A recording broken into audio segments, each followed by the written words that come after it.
you are officially invited to my upcoming workshop on April 28th at 3 p.m. Eastern. It's called Remember Who You Really Are. This is a free live workshop to help you reconnect, realign, and come back to yourself. Inside this workshop, you'll reconnect to who you were before the conditioning, before the hamster wheel. You'll tap into what you truly want without filtering it, feel what alignment actually feels like in your body, and begin to start trusting yourself again in a real grounded way. I'm going to drop the link in the show notes, and I can't wait to see you there. There are things you've experienced around money that you've told yourself you're over, but your body still remembers the time you felt underpaid, overlooked, taken advantage of, or unsupported. And what if those moments aren't just memories? What if they're still shaping how much you allow yourself to receive? Welcome back to Aligned and Abundant. If you're new here, I'm Christine. I'm an intuitive teacher, and right now I'm taking you along with me in real time as I move through my own money blocks. Last week's episode was really about awareness because for a long time I knew there was something there, but I wasn't actively addressing it. It was like that quiet energy sitting in the corner staring at you. Like, hey, I'm over here. And I was just pretending to look the other way, like running into your ex at a store. And what I realized is you can't change what you're not willing to look at.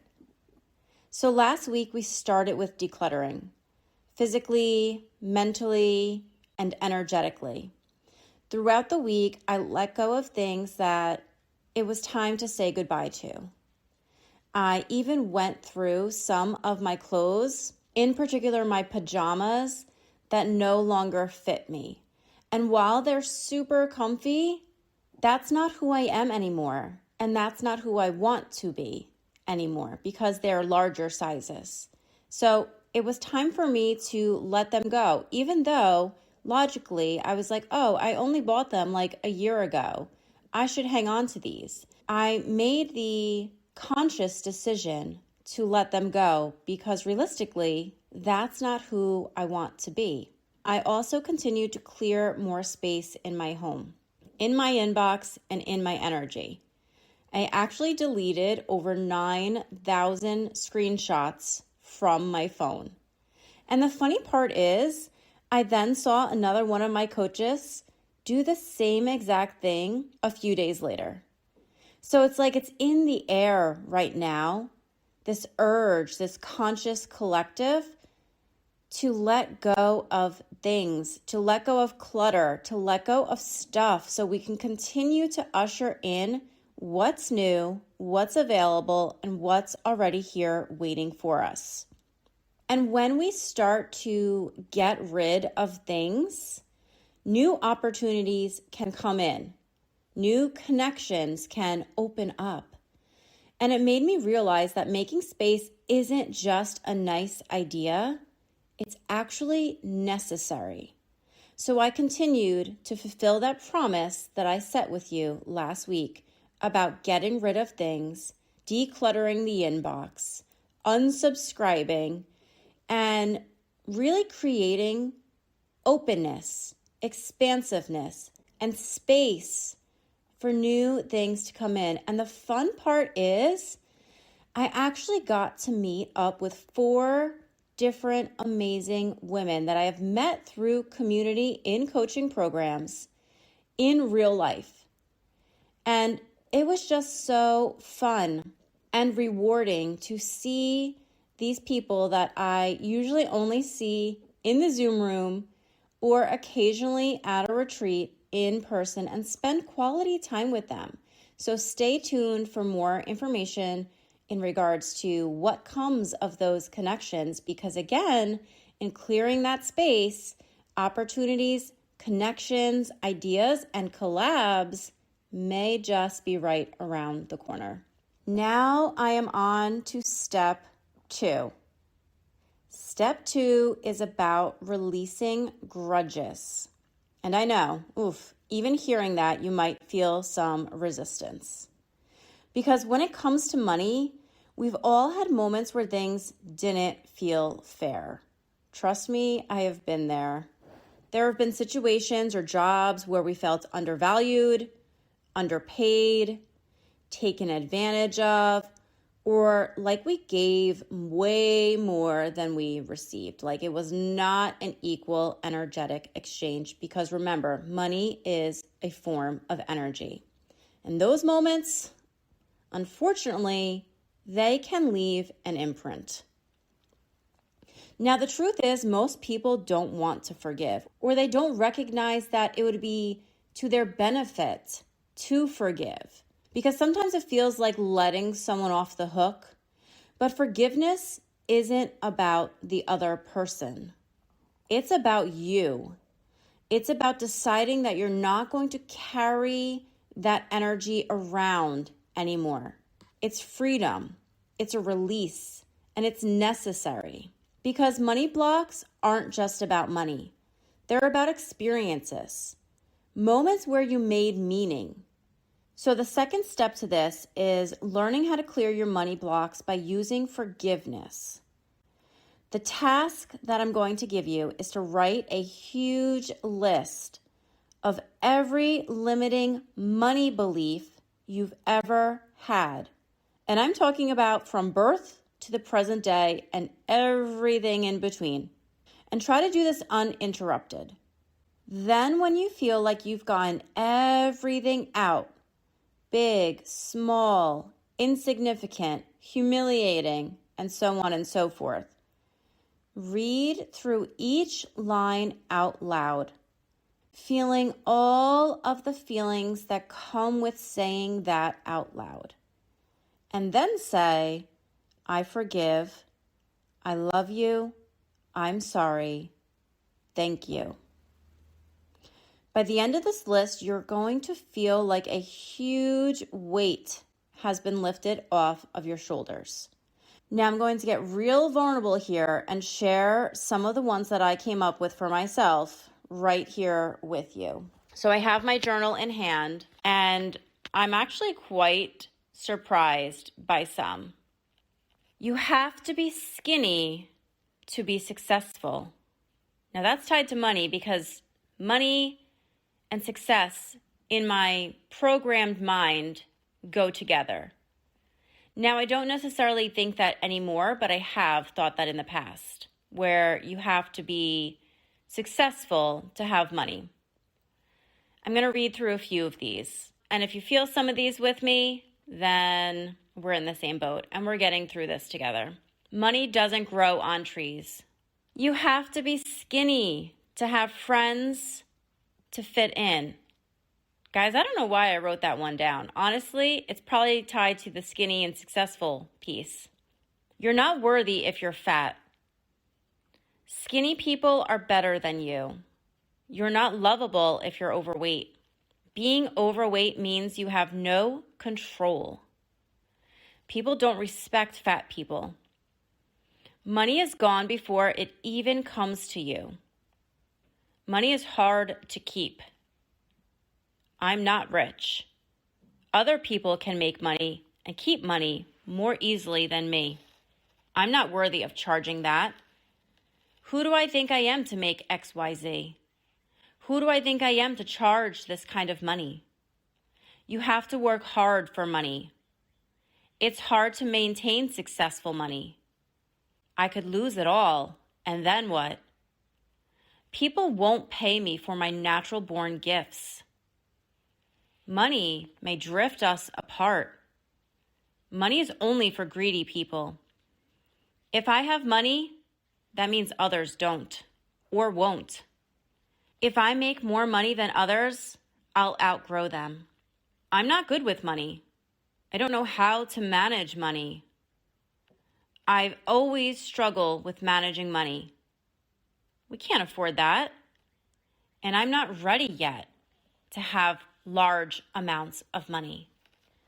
Okay, and just like last week, ironically, the clock just turned to 11:45 43, which is a combination of my Nana's numbers. So again, this is just confirmation from Spirit that I am showing up and I am doing the work. And hopefully this is giving you some inspiration, some guidance, some companionship if you feel like you have struggles with showing up, making money for who you naturally are, the gifts that you naturally have to give and share with the world, and being your authentic self.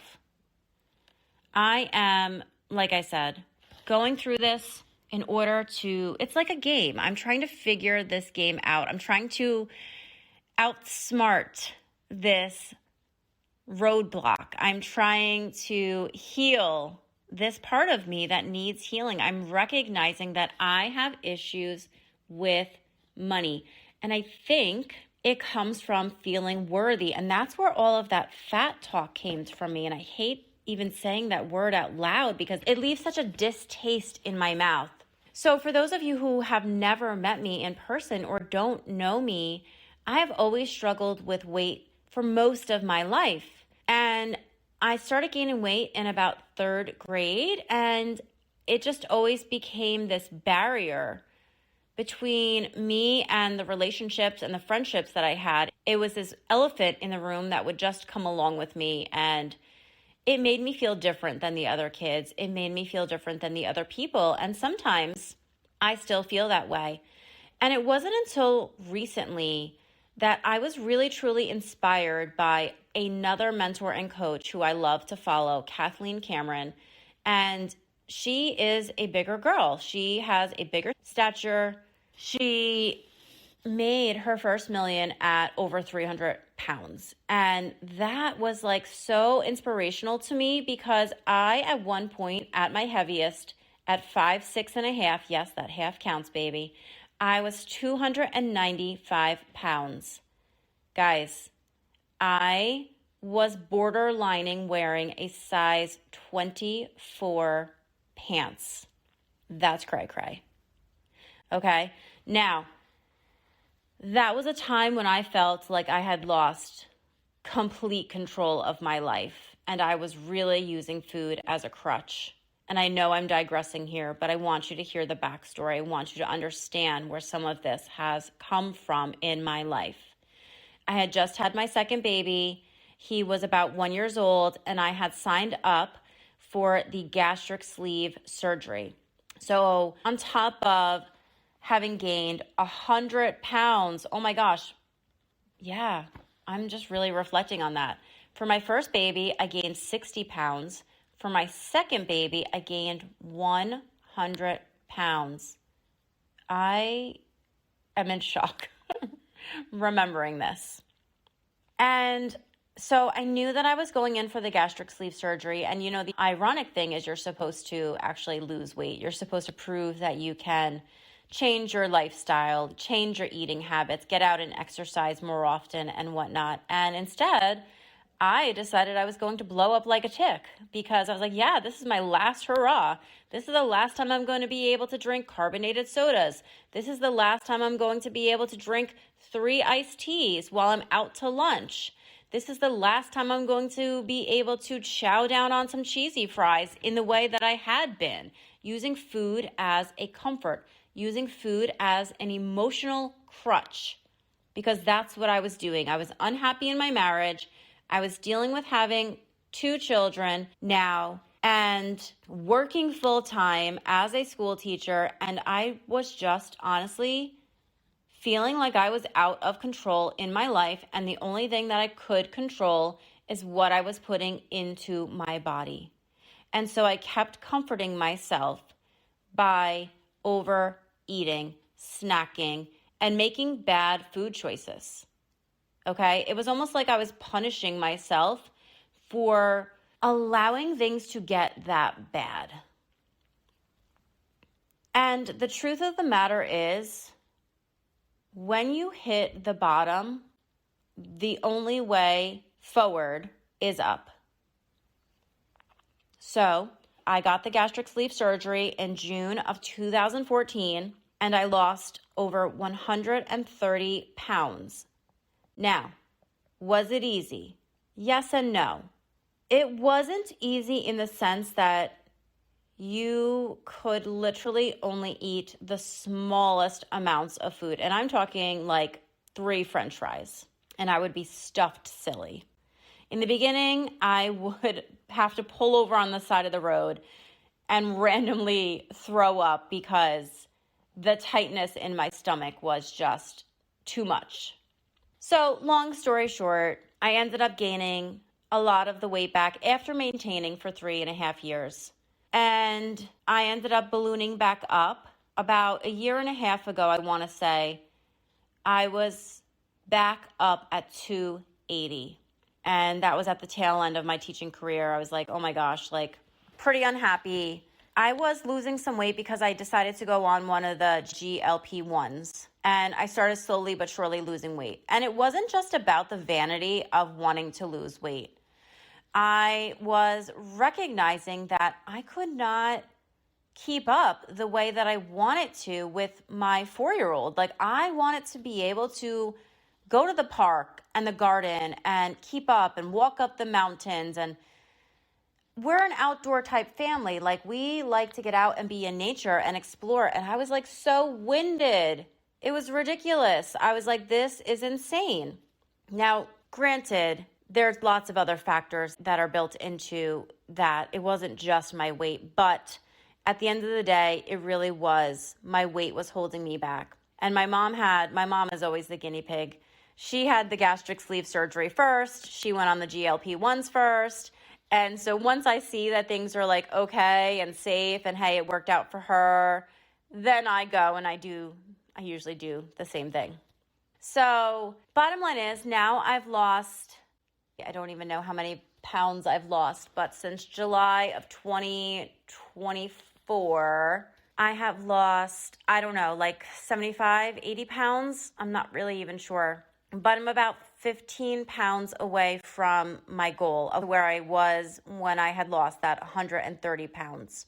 And so now it's about not even necessarily losing the rest of the weight, but just being in better shape, being able to walk around and not get winded, and being able to keep up more, also feeling better about my body image. Like, I don't need to be a skinny mini. Like, that's what I've come to. I don't need to be skinny because frankly, I've never been skinny like in my entire life, except for like when I was born. Not even, guys, I was born a 9-pound baby.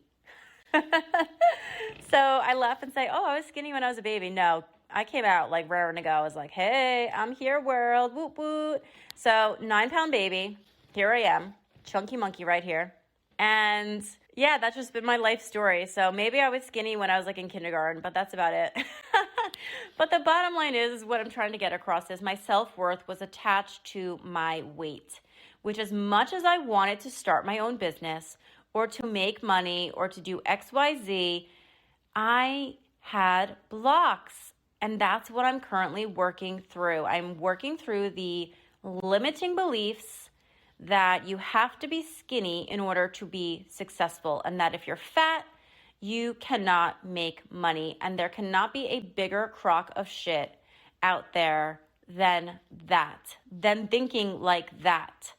So again, if me saying, if you're fat, you can't be successful is a trigger for you, then maybe it's time that you put the mirror up and you look yourself in the eyes and you say, I love you. I love you just the way you are. I am so grateful for you, body. You carry me through my days. You hold me up. You help me walk. And you breathe for me. You do all the things that I need you to do to give me this life. But I am going to make a promise to you that I am going to take better care of you. I am going to treat you like the temple that you are. I am going to nurture you by providing you with water and nutritious food. I'm going to give you sunlight, and I'm going to give you exercise.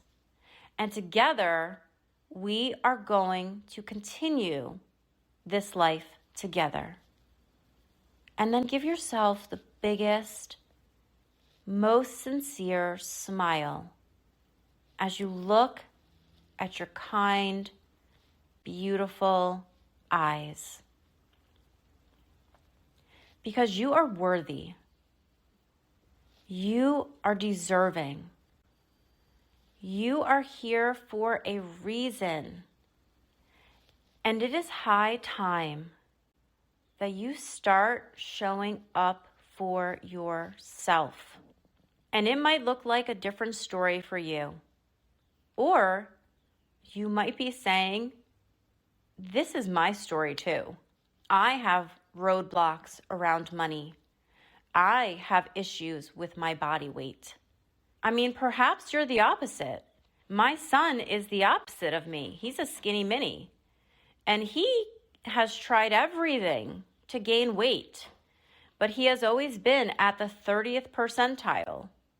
And he still is at the 30th percentile as a 17-year-old. That's just who he is. And so I've accepted that about myself. What I have done is I've learned to love myself in any shape, way, or form. Self-love is so important. You can love the age spot on your face. You can love how wrinkly your belly is because it's expanded, it's shrunk, it's housed multiple babies, it's had surgery, it's done all the things. And if I want to show up in a two-piece on the beach because I freaking feel like it, then I'm going to. And if you don't like it, look the other way because, well, you know. I am just going to rock this body. Why am I thinking Backstreet Boys? Rock your body right. Yeah, so I'm going to rock my body and learn to love it and continue to show up for it. And in doing so, I am hopefully working on letting go of some of those beliefs that are holding me back. So I am going to thank each of these limiting beliefs because they have been a part of my journey, but they are no longer coming along with me. On top of continuing to declutter, I am also letting go of these limiting beliefs around money. And in particular, the one that I didn't actually say, but the one that stands as people who have money are evil or use money for bad things. I am going to put my radar on what good I see in the world. What good can money do or buy? Shout out to people like Mr. Beast, who's a famous YouTube star, who funds water systems for people, children, mothers, fathers, who do not have access to that, You can use your money for good things. You can use your money to donate to a charity, to support children's meals, to help fund a library. There are endless possibilities as what you can do with money. Now, I do believe that money is here to circulate.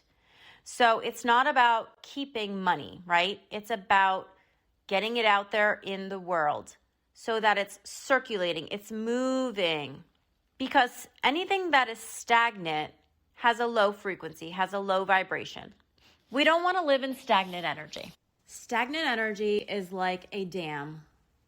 The water is there, the flowiness is there, but it's stuck. We want money to flow in and out of our vibrational field, out of our lived experience, so we can have fun with it. Money is a made-up thing anyway. It doesn't really exist. Yes, we have some physical cash in our hands, but out of all of the money that we claim we have, there is actually only 4% printed. So think about that. Money is consciousness, okay? There is no one person that literally has billions of dollars printed cash sitting somewhere, okay? It doesn't exist. It is consciousness. So with anything else in our consciousness, that's imagination. And if you can imagine it, then you can create it into your reality. So have fun with the idea of money. And it's so wild to me that I woke up and immediately grabbed my journal and was like, okay, let me tackle step 2 of clearing my money blocks today. And so I wrote out my list, like I read to you earlier, and then I hopped on a call with one of my mentors. And guess what we talked about? Money and the limiting beliefs we have around money. And I'm like, oh my gosh, the universe is answering me. It is responding to me. It is supporting me. And so one of the things that she said that, yes, I've heard her say before, but I never really took action to it. But the one thing that she said is go to the fanciest hotel that is local to you and just sit in the lobby. Order yourself a latte and just sit there like you belong there. Spend an hour, spend 3 hours. And of course, my mind was like, oh, what if they kick me out? What if they ask me why I'm just randomly sitting there? Well, you know what? I guess I'm willing to take that risk. If I'm ready to shift into this new identity, then I'm willing to put in the work. I am ready to show up as the wealthiest and most abundant version of myself possible. I am ready to level up that energy. So not only am I doing the work of recognizing the shadow side of my money blocks, I am also willing to do the opposite. I'm ready to show up as the most authentic version of myself. And one thing that I'm also going to do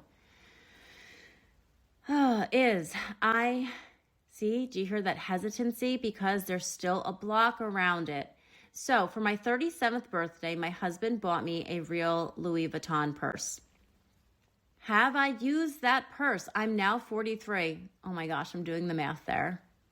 In 6 years, I think it was 37. In 6 years, that purse has come out once. I brought it to a winery and I put it in the seat next to me like it was an infant. And so there's been this pull. Christine, take out the purse. Christine, use the purse.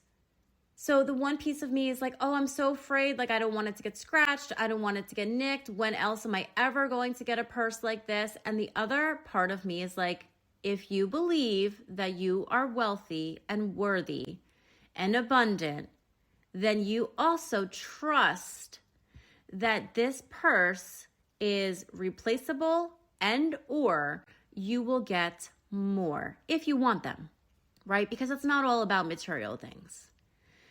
But I'm not over it yet, like everyone wants the LV or the Gucci bag. Okay, and I say that lightly because literally not everyone does, just me. Because like my mom says, I have wine taste on a beer budget. So the other caveat is that I have a lot of replica purses. And so I use them because I'm not like the most caring when it comes to my things. Like I just throw my purse around. It goes on the floor. It goes on the floor of my car. I drop it, like whatever.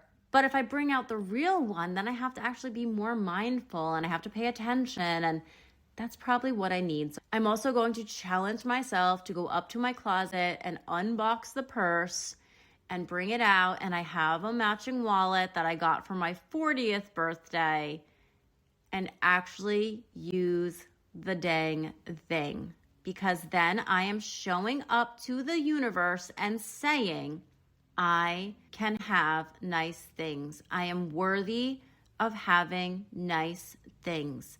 I can hold nice things. And I'm not talking about literally holding. I'm talking about holding space. Okay? And be okay with whatever happens. If it gets a scuff or, I don't know, some burglar comes out at ShopRite and steals it. That's what I worry about. That is sad. Then that's okay. I'm going to do this. I'm going to show up. So this week, y'all, I want us to do the exercise. Write down all of the limiting money beliefs that you have ever had. Try to do it in one sitting. Get it all out on paper. I love a good pen to paper, okay? You can also use your notes app if you need to, but a pen to paper is so much better. And then read through each line out loud, feeling the feelings. And after each line, so it might take you a little bit of time. You might even want to light a candle, maybe have some sage going. After each line, say, I forgive, I love you, I'm sorry, thank you. And when you are done, tell me how good you feel. Or I don't know, maybe you'll cry, a huge sense of relief. Maybe you'll be angry. I don't know what you're going to feel. But there is no wrong or right in how you will feel. And on next Tuesday's episode, I will come back to you with a report of how I feel, because I'm going to do it right now after this. I'm going to pull out my purse. I'm going to continue to declutter. And I'm just going to keep habit stacking. I'm going to keep doing all of the things. And I'm going to see how good it can get as far as being open and expansive and available for more money, more revenue, and more abundance to weave its way in and out of my life. Okay? Hopefully more in than out. Setting that intention. And with that, I want to end by reminding you that I am hosting a workshop Tuesday, April 28th at 3 p.m. Eastern. It's called Remember Who You Really Are. This is bringing yourself back to your core, getting off the hamster wheel, or at least pausing the little jog on the hamster wheel and reflecting on life. What more do you want out of life? Where do you know that there's more expansiveness for you, but you're not listening? You're ignoring it. That's what we're going to work on together. I'm going to drop the link in the show notes for you to register. If you could show up in person, I'll see you on camera. And if you can't, by registering, gives me the accessibility to send you the replay. If it's in alignment for you, I'll see you there.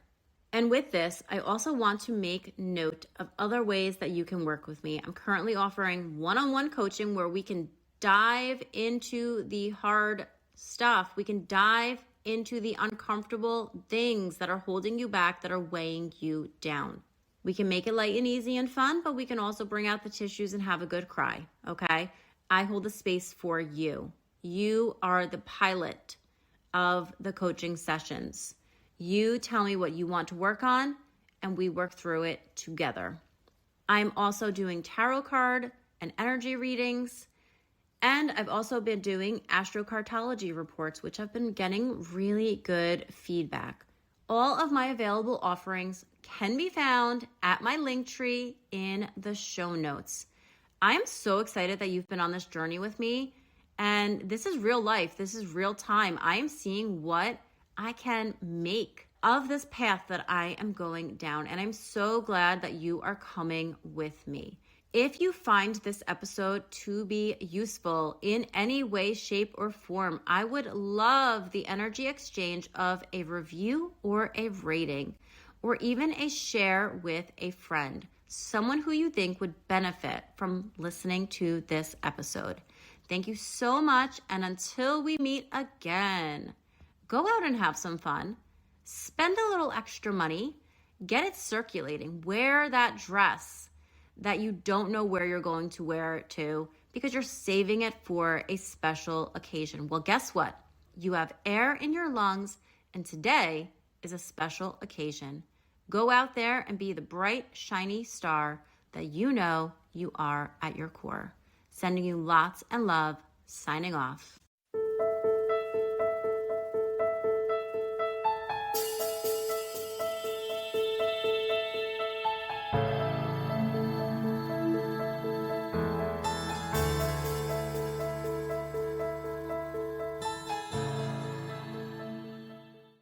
What if your life felt guided? Like you weren't constantly questioning yourself, but instead you trusted what you felt. Inside Aligned and Abundant, the Soul Shine Collective, we work with the energy of the new and full moons so you can move through your life with clarity, alignment, and ease. This isn't about doing more. It's about coming home to yourself. Twice a month, we gather for powerful workshops, meditation, and real connection so you can deepen your intuition and actually live in alignment with your energy. If you've been feeling that pull for something deeper, this is your space. You can join us for just $33 a month. This is the founder's rate for the first 25 members, and you can cancel anytime. Link is in the show notes.